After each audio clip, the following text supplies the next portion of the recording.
नमस्कार. सफलता नेहमी चांगल्या विचारातून येते. चांगले विचार हे नेहमी चांगले विचार असणाऱ्या माणसांच्या संगतीतून येतात आणि म्हणूनच चांगल्या माणसांच्या संगतीत असण्याचा अभिमान आणि आनंद असावा. कोणी काहीही म्हणो, आपण आपले कार्य नित्यनेमाने करत राहायचे.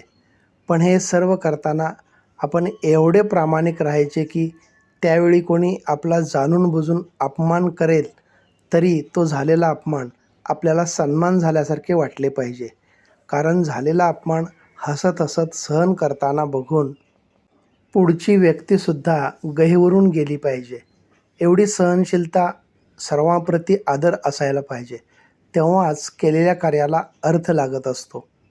अभिमानाला कधी तुमच्या मनाच्या घरात येऊ देऊ नका आणि स्वाभिमानाला कधी मनाच्या घरातून बाहेर काढू नका. कारण अभिमान तुम्हाला कधीच प्रगती करू देणार नाही आणि स्वाभिमान तुम्हाला कधीच अधोगतीकडे जाऊ देणार नाही. अपेक्षा जरूर बाळगा, पण माणसं तुटणार नाहीत याची काळजी घ्या.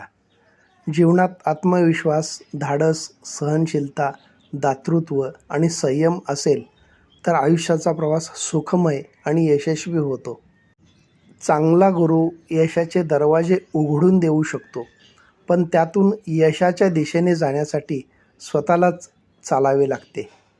एकाला आपुलकी देण्यासाठी दुसऱ्याला नको त्या शब्दात विनाकारण बोलून त्याचा अपमान करणं हा माणुसकी धर्म नाही.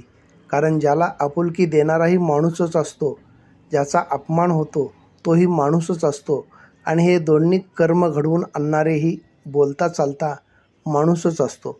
म्हणून असे कोणतेही काम करू नये ज्याच्यामुळे एखाद्या माणसाचे मन दुखावेल आणि उगाचच त्याच्या मनातून उतरण्याची आपल्यावर वेळ येईल.